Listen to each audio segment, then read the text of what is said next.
और उनकी छोटी बेटी जिसका नाम अलका था। अलका शादी के लायक हो चुकी थी। मोहन और माया के एक बेटा था जिसका नाम भोलू था। वे सभी लोग आपस में बड़े ही प्यार से रहते थे। चाहे कितनी भी परेशानी आ जाए, सब लोग मिलकर उसका सामना करते थे।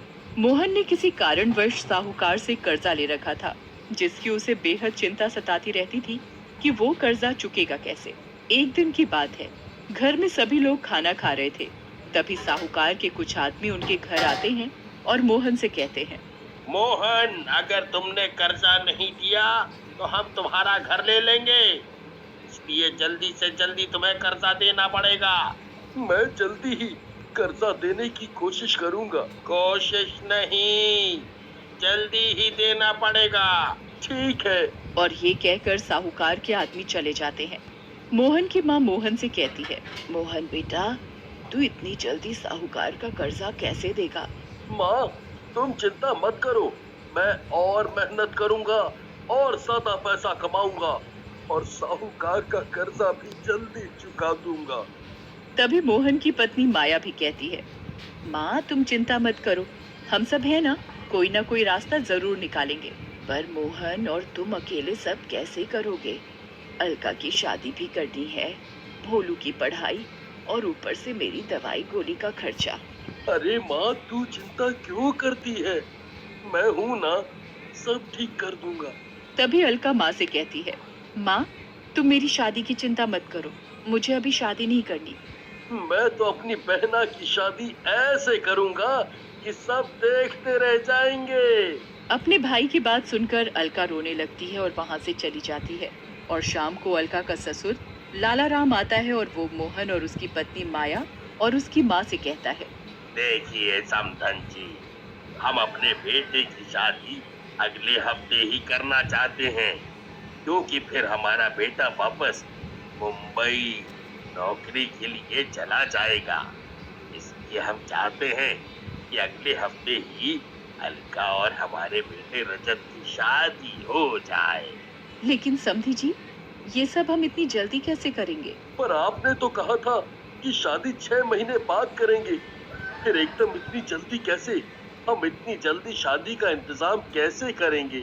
आप हमारी परेशानी समझने की कोशिश कीजिए। अगर तुम अपनी बहन की शादी अगले हफ्ते करना चाहते हो तो बताओ, नहीं तो फिर तुम अपनी बहन की शादी कहीं और करना। हमें माफ करो। ठीक है, मैं शादी की तैयारी करता हूँ। तभी अलका का ससुर कहता है, हाँ, एक बात और, शादी में हमें मोटरसाइकिल चाहिए और 50,000 रुपए नकद। देखिए लाला जी, आप हमारी परेशानी समझने की कोशिश कीजिए। हमारी हालत तो पहले से ही खराब है। हम ये सब कहाँ से देंगे? वो मुझे नहीं पता, ये तुम्हारा काम है।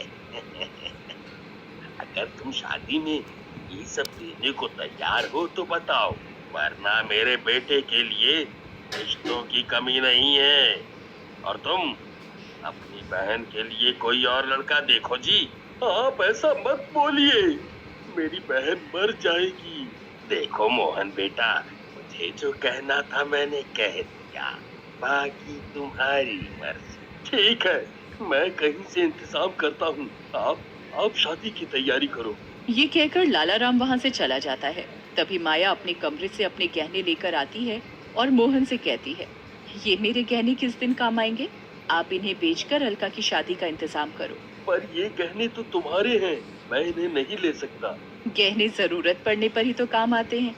इनकी जरूरत अब ज्यादा है, इसलिए आप इन्हें बेचकर अलका की शादी की तैयारियां करो। उन सब की बातें अलका कमरे से सुन रही थी। वो अपने घर वालों से कहती है, मैं शादी नहीं करूंगी, और उस घर में तो बिल्कुल भी नहीं जहाँ दहेज मांगा जाता हो। भैया, आप कल जाकर ही उन लोगों को मना कर देना कि हमें ये शादी नहीं करनी।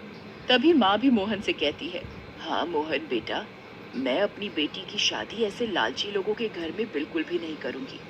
मना कर देना उन लोगों को। तभी भोलू रोता हुआ आता है और वो अपनी माँ माया से कहता है, माँ, माँ मुझे बहुत जोरों से भूख लगी है।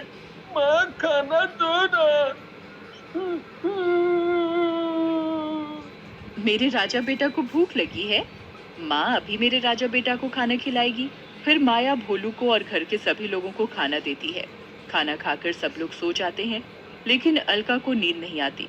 वो सोचती रहती है, मेरे भाई के ऊपर पहले ही इतनी जिम्मेदारी है, ऊपर से ये और मेरी शादी की परेशानी।